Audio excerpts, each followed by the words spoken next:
आओ मैं आपको हिंदुस्तान की एक सच्ची घटना बता रहा हूँ। देश की आजादी से पहले तारावणकोर का वो वाक्य बताओ, सच्ची घटना बताओ। 1729 में तारावणकोर को एक जो स्थिति मिली थी मेरे प्यारे साथियों, वहां की जो हुकूमत हुई, वहां का जो कानून लागू हुआ था, क्या लागू हुआ था?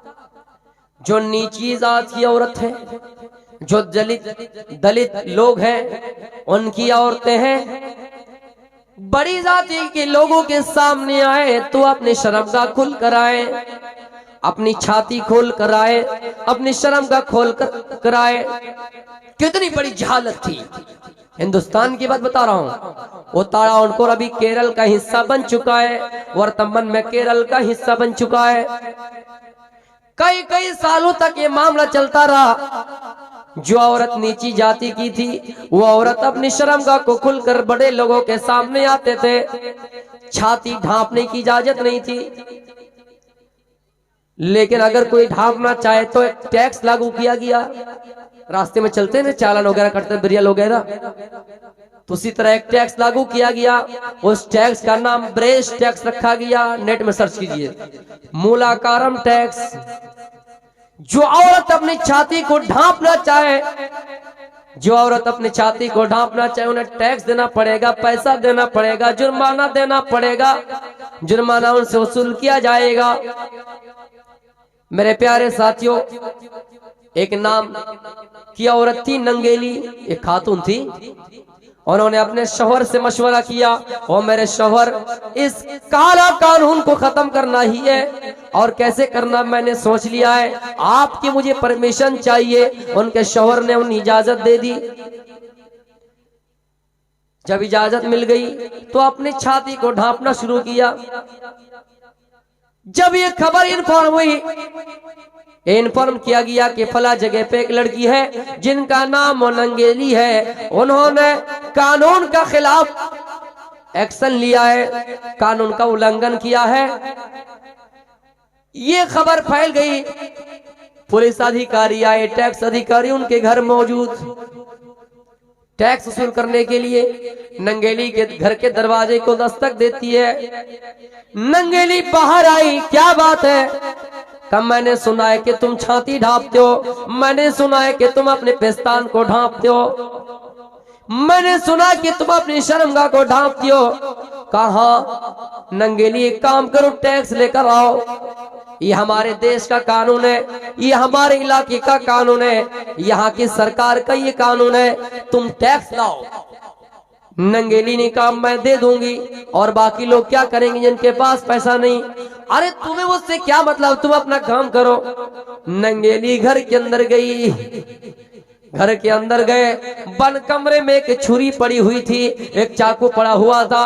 उस छुरी को अपने हाथ में लिया, उस चाकू को अपने हाथ में उठाया और अपने पिस्तान को काट डाला, अपनी शर्मगाह काट डाली, अपनी पिस्तान को काट डाला और केले के पत्ते पे रख दिया।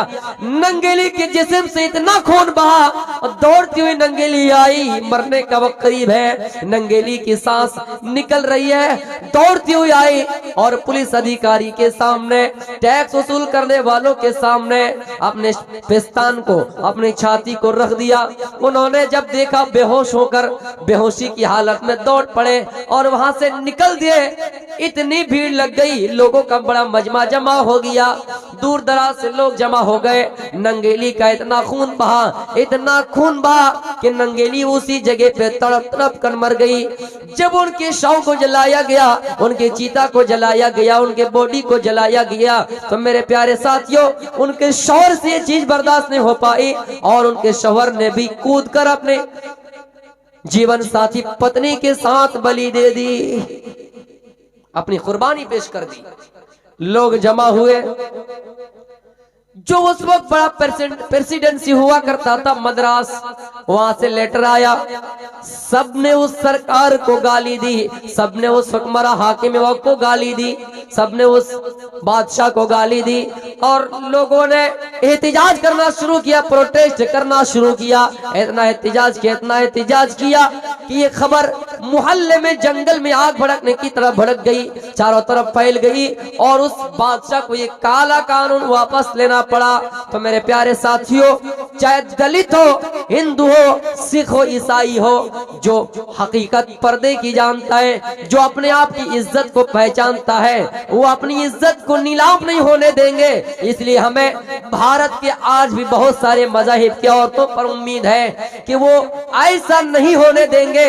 और मुस्कान नाम की वो लड़की जिन्होंने इतना बड़ा कारनामा अंजाम दिया है, 100 भेड़ियों के सामने इस्लाम का नारा लगाया है, जिन्होंने 100 भेड़ियों के सामने भगवा पहने हुए कपड़ों में आने वाले लोगों के सामने नारे तकबीर कहने वाले, अल्लाह का नाम लेने वाले, आज भी हमारे उस नंगेली नाम की औरत की तरह बहुत सी खातून है, चाहे इस्लाम में हो, हिंदुइज्म में हो, हिंदुइज्म में हो, बुद्धिज्म में हो, ईसाइयत में हो। मैं यहाँ किसी मजहब को नहीं कह रहा हूँ, इस्लाम में जो पर्दे की अहमियत है वो और भी धर्म में मौजूद है। इसलिए हम भारत के इन तमाम होने वाली और जो है इन तमाम बहनों से मेरी गुजारिश है कि अगर आप अपनी इज्जत की नीलामी नहीं चाहते, आप अपनी इज्जत की बिक्री नहीं चाहते, तो इन इतिहास को सामने रखिए। और कोई अगर ऐसा काला कानून पास करता है तो आप इन नंगेली जैसी बन जाइए, आप इन नंगेली की मिसाल इख्तियार कीजिए। मेरे प्यारे साथियों, ये थी हमारी उस जमाने की स्थिति। आज भी बहुत से लोग कोशिश कर रहे हैं, लेकिन इंशाअल्लाह हमें अल्लाह की जात पर उम्मीद है, अल्लाह की जात पर भरोसा है कि ऐसा नहीं होंगे, ऐसा बिल्कुल नहीं होंगे। मेरे प्यारे साथियों, है कुछ औरतें भी आजकल, गौतम बुद्ध का नाम आपने सुना होगा, नेपाल बगल में है, नेपाल में रहने वाले लोग अच्छी तरह से जानते हैं, गौतम बुद्ध के मानने वाले नेपाल में ज्यादा है, चीन में भी फैल गए हैं। गौतम बुद्ध का जन्म नेपाल में, पढ़ाई बिहार में, तालीम हासिल की है। जहां पर तालीम हासिल की वहां एक वृक्ष है, उस वृक्ष का बीज लेकर नेपाल में आज उसको उगाया गया और गौतम बुद्ध को याद कर रहा है लोग इस नाते से। आओ मैं गौतम बुद्ध का एक वाकया आपके सामने सुनाऊं। गौतम बुद्ध इसी तरह मजलिस लगाया करते थे, इसी तरह उनकी सभाएं हुआ करती थी और लोगों को अपने मजहब की बात बताया करते थे, लोगों को तालीम दिया करते थे, लोगों को इल्म से आरास्ता व पैरास्ता किया करते थे। हाँ, इस्लाम की तालीम ना थी लेकिन उनके मजहब की ही तालीम थी। लेकिन इल्म होता है, भले ही किसी की अहमियत कम है, किसी का ज्यादा। इसी तरह शिक्षा दिया करते थे। लेकिन इस जमाने में कोई भी परवान को चढ़ना चाहे नबी हो या रसूल, उनके हाथ से इन कसरत से पाए गए। अल्लाह के रसूल को जब नबूवत मिली, पहली मर्तबा वही नाजिल हुई, आप डरे हुए थे, वरका बिन नौफल के पास गए। वरका बिन नौफल ने कहा, ऐ अल्लाह, ऐ मोहम्मद, ऐ मेरे भतीजे, मैं जिंदा रहूं तो आपकी मदद करूंगा, लेकिन इतना याद रखना, आपको आपकी कौम आपकी बस्ती से निकाल देंगी। मोहम्मद ने कहा सल्लल्लाहु अलैहि वसल्लम, मैं तो किसी की अमानत में खयानत नहीं करता हूँ, मैं तो किसी की गिबत नहीं करता हूँ, किसी की बुराई नहीं करता हूँ, मैं तो किसी को नुकसान नहीं पहुंचाता हूँ। कहा चाहे कुछ भी करो, जितना अच्छा बन जाओ, तुम्हें तुम्हारी कौम निकाल देंगी। ये पेशीन गोई की थी और ये पेशीन गोई पूरी हुई। आपको मक्के से हिजरत करके मदीना जाना पड़ा। तो मेरा मतलब ये है, कोई इंसान परवान को चढ़ना चाहे नबी क्यों ना हो, इंसान क्यों ना हो, अच्छा इंसान क्यों ना हो, उसके साथ ऐसा ही मामला किया गया। गौतम बुद्ध लोगों को समझा रहे थे, लोगों को पाठ पढ़ा रहे थे। इतने में एक औरत पीछे से आई, पेट बड़ा था, पेट में बच्चा था, तत्काल के लिए मानिए पेट में बच्चा था। आई और मजलिस में खड़ी हो गई, मजलिस में खड़ी हो गई और कहा, गौतम बुद्ध रुको। लोगों, गौतम बुद्ध इतने भरे मजलिस में तुम सबको दावत देता है, तुम सबको मजहब की पाठ पढ़ाता है, लेकिन गौतम बुद्ध के बारे में जानते हो, मेरे पेट में जो बच्चा पल रहा है गौतम बुद्ध का काम है। गौतम बुद्ध, तुम्हें शर्म नहीं आती है कि तुमने एक नारी के साथ ऐसा दुष्कर्म काम किया, ऐसा गलत काम किया, मेरे पेट में बच्चा पल रहा है, तुम्हें इसकी फिक्र नहीं है। देखिए कितनी बड़ी साजिश थी, पूरा सुनिए। हर इंसान के साथ ऐसा मामला हो सकता है। मेरे प्यारे साथियों, गौतम बुद्ध के मानने वाले जो थे, गौतम बुद्ध के जो चाहने वाले थे, वो खामोशी इख्तियार कर लिए। कुछ देर के लिए लगा कि नहीं हो सकता है, इंसान है, लेकिन जो हाथ से दिन थे, गौतम बुद्ध को उसी स्टेज पे कहने लगे, उसी मजलिस में कहने लगे, आए गौतम बुद्ध, हमने तुम्हारे ऊपर इसलिए भरोसा किया, क्या तुम्हें ऐसा ही करना मकसूद था? तुम्हारा मकसद ऐसा ही था कि तुम किसी नारी के साथ ऐसा दुष्कर्म करो, ऐसा काम करो, गलत व्यवहार करो, उनके पेट में बच्चा है, तुम्हें उसकी फिक्र नहीं है, लोगों को तुम पाठ पढ़ा रहे हो। गौतम बुद्ध खामोशी इख्तियार कर लिए, कुछ नहीं कहा। ये मामला राजा महाराजा बादशाह जो जमाने में चलता था वहां तक ले गया। एक तरफ उन लड़की को, एक तरफ गौतम बुद्ध को। गौतम बुद्ध से पूछा राजा ने, अरे गौतम बुद्ध, क्या आपने सही में ऐसा किया है?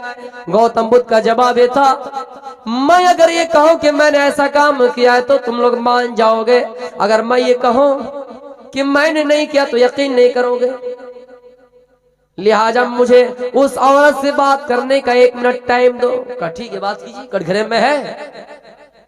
उस औरत से कहा, औरत, मैं जानता हूं तुम जानती हो ऐसा मैं किया या नहीं, मैं जानता हूं तुम भी जानते हो कि मैं ऐसा किया या नहीं, तुम ये भी जानते हो कि तुम्हें ऐसा करने पर किसने उबारा, इस तरह साजिश रचने पर तुम्हें किसने कितना रकम दिया, किसने कितना मुआवजा दिया, कितना पैसा दिया, ऐसा करने पर मेरा दुश्मन है या दोस्त, तुम अच्छी तरह से जानते हो। लेकिन आए औरत, इतना याद रखना, तुम इस दुनिया में रहने के लिए नहीं आए हो। बड़े बड़े बाप दादा चले गए, बड़े बड़े लोग चले गए, बड़ी बड़ी हस्तियां इस दुनिया से चली गई है, मैं भी चला जाऊंगा, तुम भी चली जाओगे, साफ साफ बता दो।